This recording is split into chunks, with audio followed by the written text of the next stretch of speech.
प्राचीन भारतीय इतिहास सीरीज में आज के वीडियो में हम लोग देखेंगे महाजनपदों का जो उदय हुआ था और साथ में मगध का उत्कर्ष।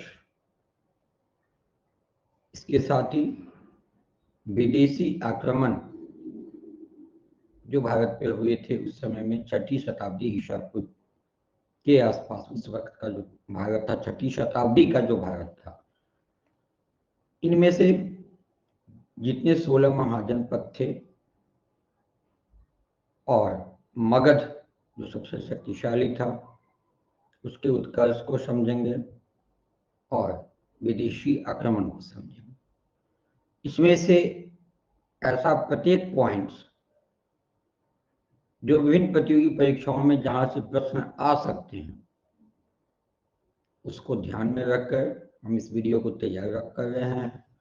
आशा ही नहीं, अनुरोध है कि वीडियो के एक एक पॉइंट को गौर करें।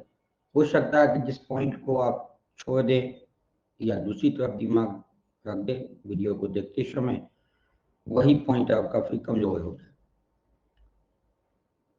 तो बिना विलंब किए हम लोग पहुंचते हैं सबसे पहले महाजनपदों के उदय से।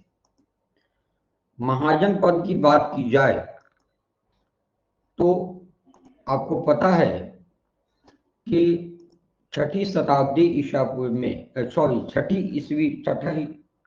ईस्वी में भारत में कितने महाजनपद थे? 16। इन महाजनपदों में आप बहुत महाजनपदों का नाम पहले से सुने होंगे, जैसे अंग है, कौशल है,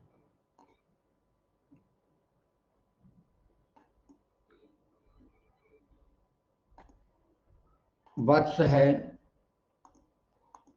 तो इन महाजनपदों में आप देखें तो भारत 16 जनपदों में बटा हुआ था और इसकी जानकारी आप कह सकते हैं कि ये कहां से प्राप्त हुई, कैसे हमको पता होगा कि भाई बटा हुआ था 16 में। तो एक बौद्ध ग्रंथ है अंगुत्तर निकाय और जैन ग्रंथ भगवती सूत्र। ये अंगुत्तर निकाय संबंधी प्रश्न बीपीएससी में पूछे जा चुके हैं और भगवती सूत्र यूपीएससी में पूछे जा चुके हैं। तो ये ध्यान में रखेंगे कि जो 16 महाजनपद में भारत बटे हुए थे, इसका प्रमाण हमको कहां से मिलता है? तो बौद्ध ग्रंथ अंगुत्तर निकाय और जैन ग्रंथ भगवती सूत्र में मिलता है। 16 महाजनपद में आप पहले सबका नाम जान लें। अंग, काशी, कौशल, वत्स, चेदी, मगध, वज्जी, अवंत, मल्ल, पांचाल, सूरसेन, कुरु, मत्स्य, अश्मक, गांधार और कंबोज। लेकिन परीक्षा में इसकी राजधानी से भी प्रश्न आए हैं और इसके जो प्रमुख शासक रहे हैं उससे भी प्रश्न आए हैं। तो इसको थोड़ा सा हम दूसरी तरफ मोड़ते हैं। अंग की राजधानी कहाँ थी? चंपा। और अंग आपको जो बीपीएससी से रिलेटेड हमारे दर्शक हैं वो अंग को ज्यादा ध्यान में इसलिए रखेंगे कि इसका जो स्थान था वर्तमान में वो कहाँ है? भागलपुर मुंगेर, जो बिहार में है, भागलपुर मुंगेर का इलाका, वहीं अंग था। जो उस वक्त अंग महाजनपद था वो वर्तमान के भागलपुर मुंगेर इलाके का क्षेत्र था और उसकी राजधानी कहाँ थी? चंपा। इसके प्रमुख शासक की बात की जाए तो अंग के प्रमुख शासक में ब्रह्मदत्त का नाम आता है। तो बीपीएससी वाले ध्यान में रखेंगे अंग की राजधानी चंपा, जो अभी भागलपुर और मुंगेर के आसपास का इलाका है, और इसके प्रमुख शासक रहे हैं ब्रह्मदत्त। दूसरा नाम आता है काशी का। काशी की राजधानी वाराणसी आज भी है, उत्तर प्रदेश में है, और यह इलाहाबाद के आसपास का क्षेत्र था। मगध में इसे बाद में मिला दिया गया था, किसको? काशी को। काशी के प्रमुख शासक में आप अजातशत्रु का नाम रख सकते हैं। ऐसे तो अजातशत्रु मगध से संबंधित है, तो चूंकि काशी को बाद में मगध में मिला दिया गया था, तो प्रमुख शासक में अजातशत्रु का नाम आता है। कौशल की राजधानी श्रावस्ती, श्रावस्ती कौशल की राजधानी हुई, लेकिन किसी किसी बुक में आपको साकेत नाम मिलेगा, तो आप दोनों नाम याद रख लें, श्रावस्ती या उसी का पर्यायवाची शब्द हो गया, समानार्थी हो गया साकेत। ये कौशल महाजनपद की राजधानी थी, और उत्तर प्रदेश का जो अवध का क्षेत्र है उसी के आसपास हुआ करता था कौशल। और इसके प्रमुख शासक की बात की जाए तो हमें जो मिला है बुक्स में, ज्यादा प्रमुख शासक में प्रसेनजित का नाम आया है, तो आप भी ध्यान रखेंगे कि कौशल के प्रमुख शासक प्रसेनजित, राजधानी श्रावस्ती या साकेत, जो अभी वर्तमान उत्तर प्रदेश के अवध के आसपास का इलाका है। अगले महाजनपद की बात की जाए तो वत्स, वत्स की राजधानी कौशाम्बी। वत्स भी कई बार पूछा जा चुका है, कौशाम्बी ये भी उत्तर प्रदेश में है, और यह भी इलाहाबाद के आसपास का इलाका है।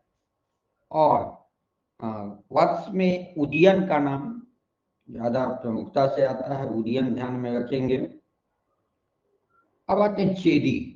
चेदी के जो प्रमुख शासक शिशुपाल का नाम आता है। इसकी राजधानी चेदी की कही जाए तो किसी बुक में हमको शक्तिमती मिला है और किसी में थीवती भी मिला है। एनसीईआरटी में ही दो अलग अलग वर्ग के टेक्स्ट बुक्स में एक जगह हमको शक्तिमती मिला और एक थीवती मिला, तब दोनों नाम याद रखेंगे कि चेदी का ही जो राजधानी थी शक्तिमती या थीवती। और ये बुंदेलखंड जो उत्तर प्रदेश में है और दक्षिण पूर्वी राजस्थान आप ले लीजिए, इसका यही इलाका था चेदी का। उत्तर प्रदेश का, वर्तमान उत्तर प्रदेश का बुंदेलखंड और वर्तमान राजस्थान का दक्षिण पूर्वी इलाका। अब आते हैं मगध, शक्तिशाली महाजनपद में। इसके प्रमुख शासक बिंबिसार रहे हैं, अजातशत्रु रहे हैं, और उदयन भी उदयन आपको ज्यादा ध्यान में रखने की आवश्यकता होगी। तो ये सब मगध वंश से संबंधित थे। तो आप दो नाम भी ध्यान रखेंगे, बिंबिसार, और ऐसे हम मगध चूंकि सबसे शक्तिशाली था, तो मगध के एक एक प्रमुख शासकों की हम संक्षेप में चर्चा कर देंगे, क्योंकि उससे प्रश्न कई परीक्षाओं में पूछे जाते हैं। मगध की राजधानी राजगृह या गिरिब्रज, किसी बुक में राजगृह, किसी बुक में गिरिब्रज है, तो दोनों नाम आप याद रखेंगे, राजगृह या गिरिब्रज। और मगध की राजधानी राजगृह बीपीएससी में हमको लगता है कि कम से कम 30 से 40 बार पूछा जा चुका है विभिन्न बीपीएससी की परीक्षाओं में। और ये इसलिए पूछा गया कि ये बिहार से संबंधित है। अभी जो पटना है, गया है और शाहाबाद का इलाका है बिहार का, वो मगध राज्य के अंतर्गत था, मगध महाजनपद के अंतर्गत था। तो अभी तक आप दो मिला आपको, अंग जो भागलपुर मुंगेर के पास था, और मगध जो अभी वर्तमान राजगीर, पटना और शाहाबाद के आसपास का इलाका था। तो मगध की राजधानी थी गिरिब्रज या राजगृह। अब आते हैं वज्जी। वज्जी का ताल्लुकात लिच्छवी वंश से है, और इसकी राजधानी वैशाली रही है। और वैशाली और उत्तर बिहार का जो इलाका था, मुजफ्फरपुर वगैरह भी लिच्छवी में आता था। तो इस तरह से ये जो वर्तमान वैशाली उत्तर बिहार का इलाका है, वो वज्जी उस वक्त वज्जी महाजनपद में हुआ करता था। तो बिहार से आपके अब तक 3 महाजनपद हो गए और 3 ही हैं ही। एक तो अंग जो भागलपुर मुंगेर का इलाका, राजधानी चंपा। दूसरा आपका हो गया मगध, राजधानी गिरिब्रज या राजगिरी, और पटना गया शाहाबाद का इलाका। तीसरा हो गया वज्जी, जिसकी राजधानी वैशाली, और वैशाली और उत्तर बिहार का इलाका इसके अंतर्गत था।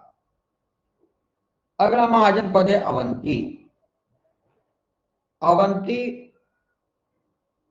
आप उसको पहले 2 भाग में बांट लीजिए, उत्तरी अवंती और दक्षिणी अवंती। कहीं कहीं कंफ्यूजन है आपको टेक्स्ट बुक से, इसलिए हम बांट दे रहे हैं। उत्तरी अवंती और दक्षिणी अवंती 2 भागों में अवंती बटा हुआ था। उत्तरी अवंती का जो राजधानी था वो उज्जैन, उत्तरी अवंती का राजधानी उज्जैन, और दक्षिणी अवंती का राजधानी महिष्मती। ये सब मध्य प्रदेश। दक्षिण आप कहें कि तो मानचित्र के हिसाब से देखिए तो ये इलाका हो गया दक्षिण पश्चिम मध्य प्रदेश।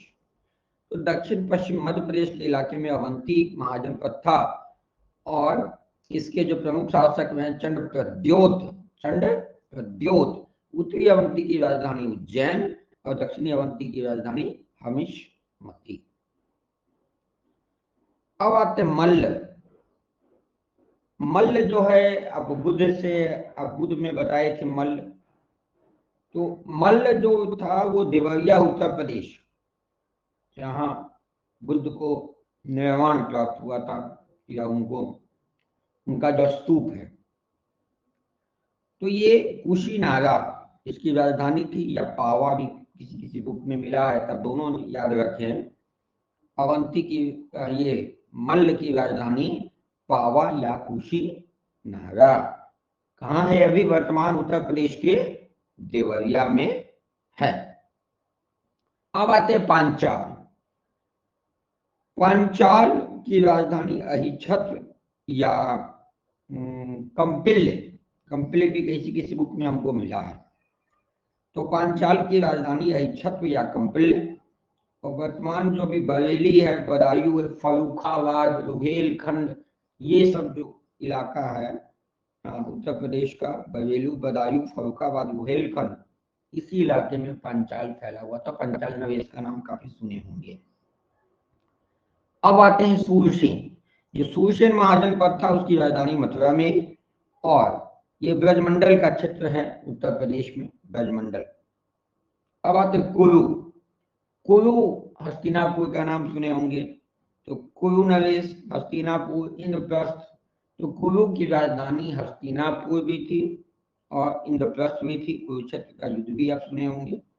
तो हस्तिनापुर और इंद्रप्रस्थ कुरु की राजधानी थी। दिल्ली, मेरठ और हरियाणा के आसपास का इलाका था। ऐसे कुरुक्षेत्र हरियाणा में पड़ता था, लेकिन यह जो इलाका था वो पूरा कुरु गणराज्य या महाजनपद और दिल्ली, मेरठ और हरियाणा का इलाका। अब आते मत्स्य। मत्स्य की राजधानी विराटनगर, और ये जयपुर राजस्थान जो है और भरतपुर राजस्थान में ही उसी इलाके में ये मत्स्य महाजनपद फैले हुए थे। उनकी राजधानी थी विराटनगर। अब आते अश्मक।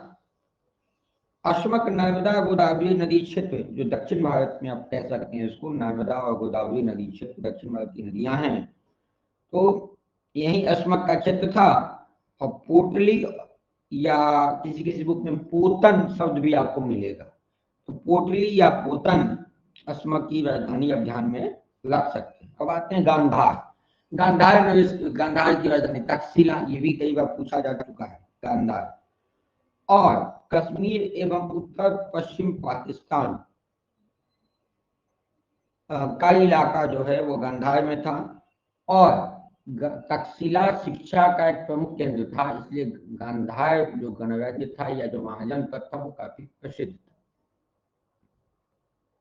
अब आते हैं अंतिम महाजनपद कंबोज। कंबोज की राजधानी हाटक या एक बुक में मिला हमको राजपुर। तो आप दोनों ध्यान में रखें, हाटक या राजपुर। और राजौरी एवं हजारा क्षेत्र जो अभी है पाकिस्तान में, राजौरी में आप देखते हुए मुठभेड़ होता है, ये इलाका था कंबोज का। तो इस तरह से 16 महाजनपद आप देख लीजिए। अंग की राजधानी चंबा, काशी का वाराणसी, कौशल का श्रावस्ती या साकेत, वत्स का कौशाम्बी, चेदी का शक्तिमती या धीवती, मगध का गिरिब्रज या राजगृह, वज्जी का वैशाली, अवंती का उत्तरी अवंती का कह देंगे उज्जैन, दक्षिणी अवंती का महिष्मति, मल्ल का पावा या कुशीनारा, बुद्ध से इसका संबंध है, पांचाल का अहिच्छत्र ध्यान में रखेंगे या काम्पिल्य भी ध्यान में रखेंगे, काम्पिल्य, सूरसेन का मथुरा, कुरु का हस्तिनापुर याद रखिए या इंद्रप्रस्थ याद रखिए या दोनों याद रखिए, मत्स्य का विराटनगर, अश्मक का पोटली या पोतन, गांधार का तक्षशिला और कंबोज का हाटक या राजपुर। अब इसमें सबसे शक्तिशाली की बात की जाए तो मगध, वत्स, कौशल और अवंती सर्वाधिक शक्तिशाली जनपद थे। मगध के दूसरे नाम आप देखेंगे कई बुक्स में आपको मगधपुर, कहीं बृहद्रथपुर, कहीं वसुमती, कहीं कुशाग्रपुर और कहीं बिंबासारपुरी, उनके राजा के नाम के साथ ये भी मिलेंगे, तो इससे आप कंफ्यूज नहीं होंगे। महाजनपदों में अश्मक एकमात्र ऐसा जनपद था जो दक्षिण भारत में स्थित था, बताने की नर्मदा और गोदावरी नदी क्षेत्र में था। गांधार एवं कंबोज के क्षत्रियों को शत्रुप जीवित कहा जाता था। गांधार और कंबोज के क्षत्रियों को, तो गांधार हो गया तक्षशिला और कंबोज हो गया आपको राजौरी और हजारा का क्षेत्र। तो यहाँ का के जो क्षत्रिय थे उनको शत्रुप जीवित कहा जाता था। अब बाकी से ये राजधानी और उसके शासक को छोड़कर या उसके इलाके को छोड़कर नहीं कुछ पूछा जाना है, जिसको हम बाकी नहीं बोले, जो आपके लिए इंपॉर्टेंट है उसी को लेकर चले। मगध जो महाजनपद थे उससे काफी प्रश्न पूछे जाते हैं परीक्षाओं में, इसलिए मगध को हम डिटेल में एक बार देख ले ताकि कोई प्रश्न छूटने की संभावना नहीं रहे। मगध के प्रारंभिक राजवंश की स्थापना वसु के पुत्र और जरासंध के पिता बृहद्रथ ने की थी। तो बृहद्रथ जिसने मगध की स्थापना की थी वो पुत्र किनके थे? वसु के। वसु जी भी काफी फेमस रहे हैं। और पिता किनके थे? जरासंध के। और जरासंध अब देखे होंगे महाभारत के युद्ध में जरासंध का वर्णन है। तो ये उसी काल में महाभारत हुआ होगा ऐसा अनुमान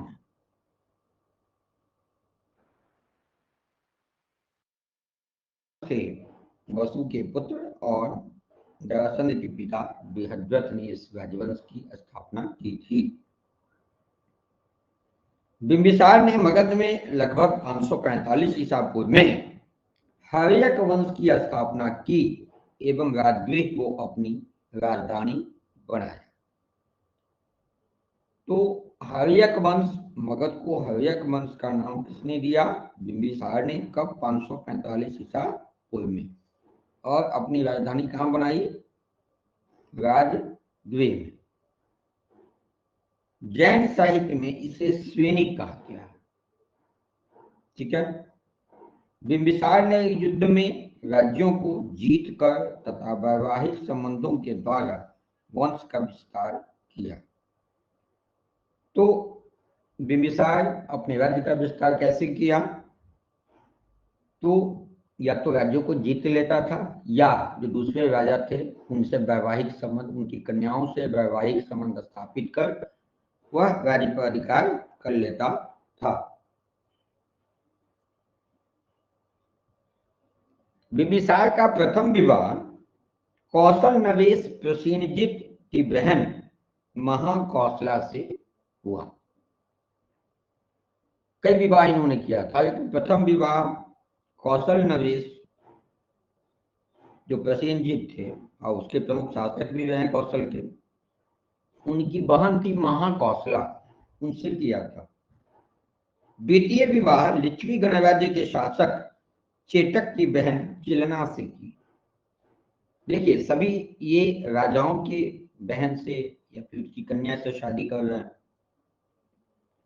तो प्रथम विवाह कौशल नवेश प्रसेनजीत की बहन महाकौशला से, द्वितीय विवाह लिच्छवी गणराज्य के शासक चेटक की बहन चिलना से, तीसरा विवाह मध्य प्रदेश की राजकुमारी क्षेमा के साथ हुआ।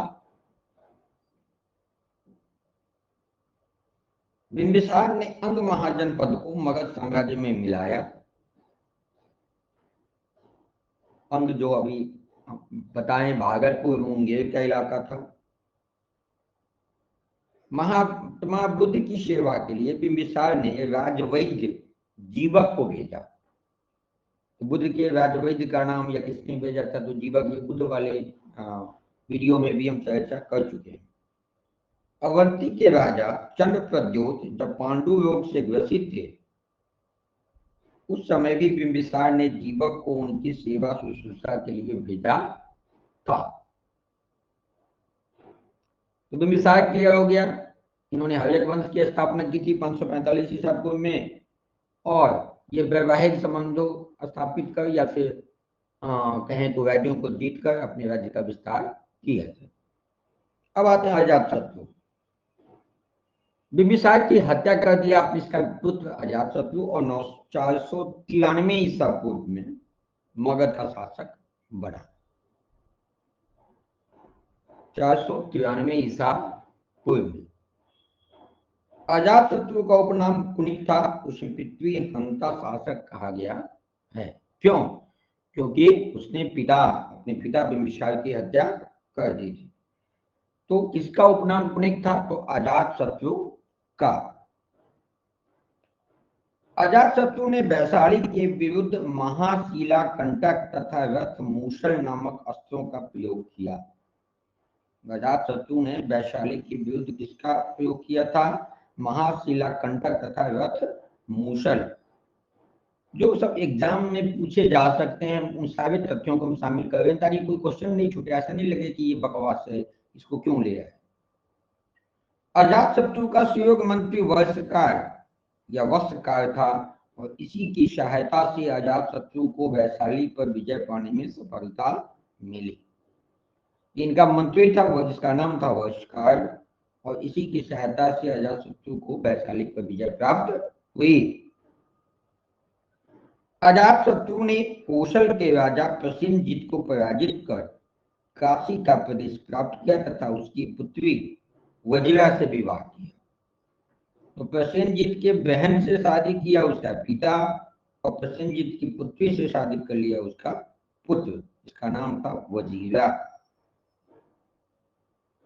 मगध के प्रमुख वंश की बात की जाए तो बृहद्रथ वंश, जिसके संस्थापक आपको आए बृहद्रथ। हर्यक वंश के बिंबिसार बताए ही हैं। शिशुनाग वंश के शिशुनाग, और नंद वंश के महापद्म नंद। बृहद्रथ वंश के जो संस्थापक थे बृहद्रथ, ये महाभारत काल की बात है, और इसकी राजधानी ब्रज हुआ करती थी। हर्यक वंश के संस्थापक बिंबिसार, ये 545 ईसा पूर्व की बात है, राजगीर इसकी राजधानी थी। शिशुनाग वंश की स्थापना शिशुनाग ने की थी 412 ईसा पूर्व में, वैशाली में इसकी राजधानी थी। नंद वंश के जो प्रमुख शासक थे महापद्मनंद, ये 344 ईसा पूर्व में इसकी स्थापना की थी, और इनकी राजधानी पाटलिपुत्र थी। तो नंद वंश की राजधानी Pataliputra BPSC point of view से ज्यादा इंपॉर्टेंट है, क्योंकि इसमें चारों का चारों जो है, बृहद्रथ वंश का गिरिवृष या राजगीर, हर्यक वंश का राजगीर, शिशुनाग वंश का वैशाली, और नंद वंश का पाटलिपुत्र, ये चारों बिहार से रिलेटेड है। तो बिहार से क्वेश्चन पूछे जा सकते हैं। अब अजातशत्रु अपने पिता बिंबिसार की हत्या करके गद्दी पर बैठा था। तो अजातशत्रु की हत्या भी 461 ईसा पूर्व में उसका पुत्र उदयन ने कर दिया, और स्वयं मगध का शासक बना। गार्गी संहिता तथा वायु पुराण के अनुसार उदयन ने पाटलिपुत्र नामक राजधानी की स्थापना की। ये आपको मिलता है गार्गी संहिता में। ठीक है। बौद्ध ग्रंथों में इसे पृथ्वी हंता कहा गया। किसको? उदयन को, क्योंकि उदयन ने भी अपने पिता अजातशत्रु की हत्या की थी। तो मगध वंश में ये तीन प्रमुख शासक ज्यादा फेमस है, बिंबिसार, अजातशत्रु और उदयन। उसकी चर्चा हो गई। लेकिन उसके बाद शिशुनाग वंश आया है। उससे पहले आपको बता दें कि उदयन का पुत्र था नागदशक, नागदशक, जिसकी हत्या 412 ईसा पूर्व में उसके अमात्य, अमात्य कहते हैं मंत्री को, तो उसके अमात्य शिशुनाग ने कर दी थी। उसके अमात्य का नाम था शिशुनाग। शिशुनाग ने उदयन के पुत्र नागदशक की हत्या कर दी थी। कब? 412 ईस्वी में। और वह अपने नाम के साथ शिशुनाग वंश की स्थापना की। तो इस तरह से मगध वंश का अंत हो गया और शिशुनाग वंश आ गया, या हर्यक वंश का अंत हो गया। ऐसा क्या? मगध राजवंश का नहीं, हर्यक वंश का अंत हो गया और शिशु नागवंश का उदय हुआ। किसके द्वारा? शिशुनाग के द्वारा। किसकी हत्या करके वो आया? तो नागदशक की हत्या करके आया। नागदशक था, नागदशक कौन था? तो उदयन का पुत्र था। तो शिशुनाग ने अपनी राजधानी पाटलिपुत्र जो उदयन बनाया था उसे बदलकर वैशाली में स्थापित कर दिया। चूंकि ये बिहार से सभी रिलेटेड है इसलिए इसको हम छोड़ नहीं रहे, एक एक पॉइंट को बता रहे ताकि आपका कोई क्वेश्चन छूटे नहीं। तो जो उदयन अपनी राजधानी पाटलिपुत्र बनाई थी, शिशुनाग ने जब शिशुनाग वंश की स्थापना की तो उसने अपनी राजधानी ले आई फिर कहाँ? वैशाली। और शिशुनाग ने अवंती राज्य को जीतकर मगध में मिला लिया। यानी महाजन पद वही है, सिर्फ वंश बदलते जा रहे हैं। अब आते हैं कालाशोक। कालाशोक इसलिए फेमस है क्योंकि बौद्ध संगीति हुई थी इनके शासनकाल में। तो शिशुनाग का उत्तराधिकारी कालाशोक अपनी राजधानी को पुनः पाटलिपुत्र ले गया। तो उसके पिता शिशुनाग ने राजधानी पाटलिपुत्र से बना दी थी वैशाली। तो कालाशोक आया उसका पुत्र, तो पुनः वो वैशाली से ले गया पाटलिपुत्र। और इसी के शासनकाल में द्वितीय बौद्ध संगीति का आयोजन हुआ था। तो ये तो क्लियर है कि द्वितीय बौद्ध संगीति कालाशोक में। अब आते हैं हम लोग नंद वंश। नंद वंश का संस्थापक महापद्मनंद एक शूद्र शासक था और इसने एक राट एवं एक छत्र की उपाधि प्राप्त की थी। शूद्र शासक होते हुए भी यह एक राट एवं एक छत्र की उपाधि इसे मिली थी। किसको? महापद्मनंद। पुराणों में आप देखेंगे तो पुराणों में महापद्मनंद को सर्व छत्रांतक यानी सभी क्षत्रियों का नाश करने वाला तथा परशुराम का अवतार कहा गया है। रामायण में परशुराम की चर्चा देखे होंगे। तो महापद्मनंद को पुराणों में परशुराम का अवतार कहा गया। ये शुद्ध शासक थे, एक राट एवं एक छत्र की उपाधि इनको मिली थी और इनको सर्व छत्रांतक भी कहा गया है, यानी सभी क्षत्रियों का नाश करने वाला, या परशुराम का अवतार भी कहा गया है। खारवेल के हाथी कुंभाभिलेख में महापद्मनंद की कलिंग विजय की जानकारी मिलती है, जिसकी चर्चा हम कर चुके हैं स्रोत वाले वीडियो। व्याकरणाचार्य पाणिनि महापद्मनंद के मित्र थे। नंद वंश का अंतिम शासक घनानंद था और वह सिकंदर का समकालीन था। घनानंद को लेखकों ने अग्रमीज एवं जैनमीज भी कहा है, तो उससे भी कंफ्यूज नहीं होंगे। कहीं पे अग्रमीज मिलेगा या जैनमीज मिलेगा, घनानंद की जगह लिखा हुआ, तो ये ग्रीक लेखक ने इसका नाम लिखा है, अग्रमीज या जैनमीज।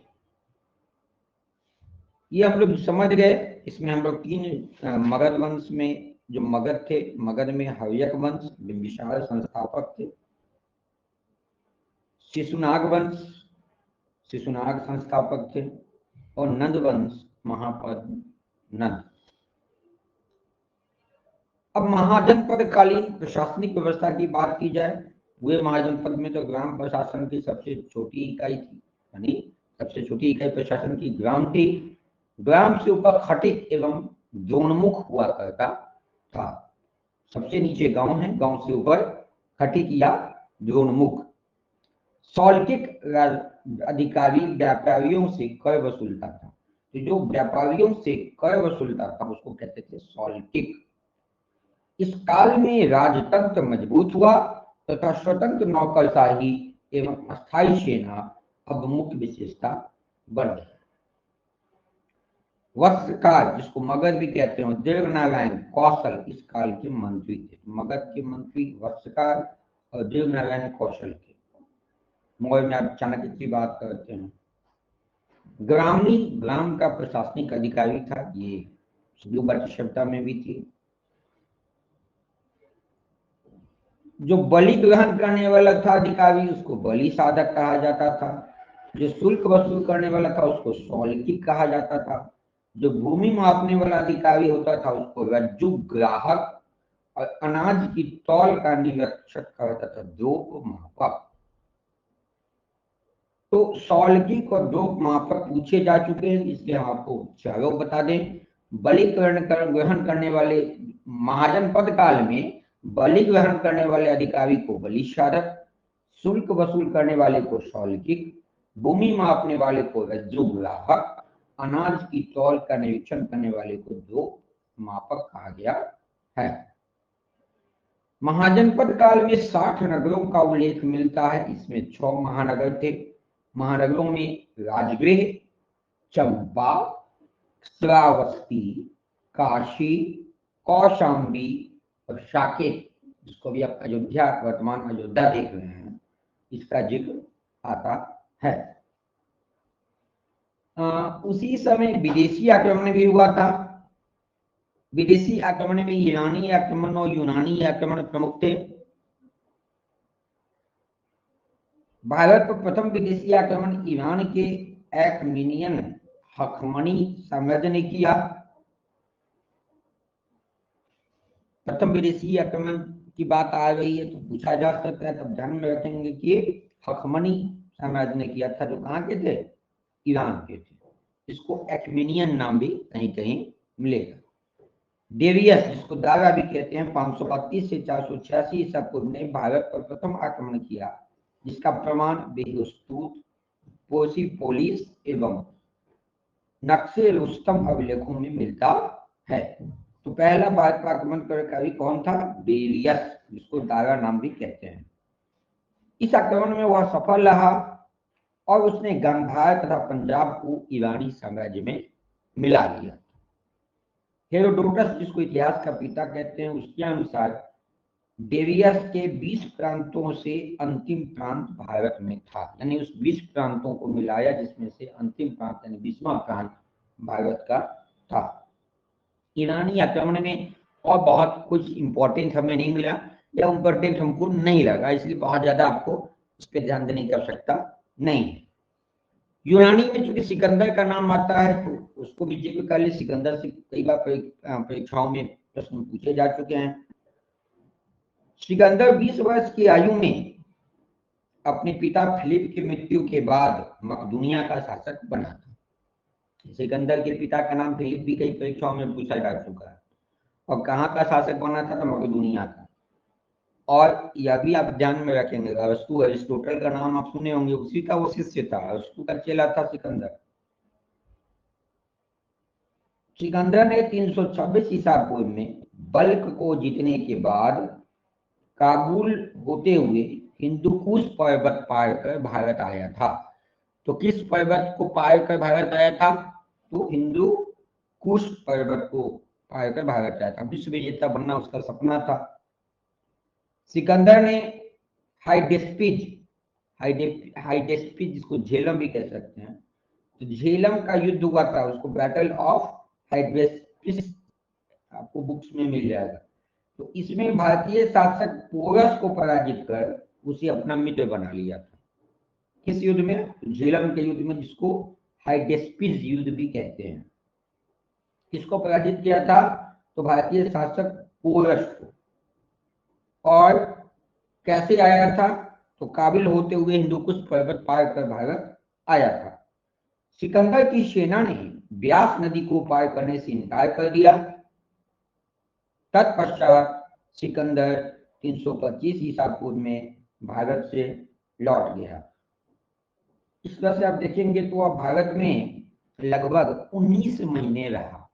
तो यह भी प्रश्न पूछा जा सकता है कि सिकंदर भारत में कितने वर्षों तक रहा? तो आप 19 महीना तो 2 वर्ष भी नहीं हुआ, महीना में ही अगर विकल्प दिए रहेंगे तो 19 वर्ष लगभग में कहा जाए तो 2 वर्ष। सिकंदर ने सेनापति निर्याकस के अधीन सेना का बड़ा भाग समुद्र के रास्ते भेज दिया था। 323 ईसा पूर्व में बेबीलोन में 33 वर्ष की अवस्था में सिकंदर की मृत्यु हो गई और सिकंदर ने भारत में विजय के उपलक्ष्य में निकेबा नगर एवं अपने घोड़े की याद में बुकाफेला नगर का निर्माण किया। तो भारत में विजय किया, उसके उपलक्ष्य में वह निकेया नगर का निर्माण किया और अपने घोड़े की याद में बुकाफेला नगर का निर्माण किया। तो यूनानी आक्रमण में सिकंदर ही प्रमुख थे, जो मकदूनिया के शासक बने थे। अपने पिता फिलिप की मृत्यु के बाद सबसे पहले वो काबुल होते हुए हिंदुकुश पर्वत पार कर भारत आया था और झेलम के युद्ध में, जिसको हाइडेस्पिस का युद्ध कहते हैं, उसमें पोरस को पराजित कर उसको मित्र बना लिया। उसकी सेना ब्यास नदी को पार करने से इनकार किया, तब लौट गया। 19 महीने तक भारत रहा। ये सब क्लियर मोटे तौर पर आपको हो गया। अब आता है मौर्य साम्राज्य की बात। क्योंकि मौर्य साम्राज्य काफी इंपॉर्टेंट भी है और थोड़ा सा बड़ा है, और ये वीडियो आपका ज्यादा बड़ा नहीं हो जाए, इसलिए अगले वीडियो में हम लोग मौर्य साम्राज्य की बात करेंगे। क्योंकि आप देखेंगे कि उसमें साहित्यिक स्रोत और पुरातात्विक स्रोत दोनों में मौर्य साम्राज्य के काफी स्रोत या साक्ष्य मिले हैं। तो अगले वीडियो में हम मौर्य साम्राज्य की बात भी करेंगे और साथ में मौर्योत्तर काल भी करेंगे। क्योंकि मौर्य साम्राज्य की बात की जाए तो चंद्रगुप्त मौर्य का नाम काफी आता है, अशोक का नाम काफी आता है। तो हम लोग मौर्य साम्राज्य भी देखेंगे, मौर्योत्तर काल भी देखेंगे। आशा है कि ये वीडियो, जिसमें मगध और महाजनपदों का जिक्र था, साथ ही विदेशी कवियों का जिक्र था, उसके संबंध में एक एक तथ्य को आप देख लिए।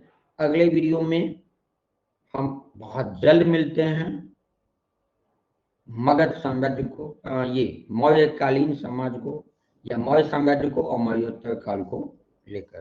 तब तक के लिए आप सबों को बहुत बहुत धन्यवाद।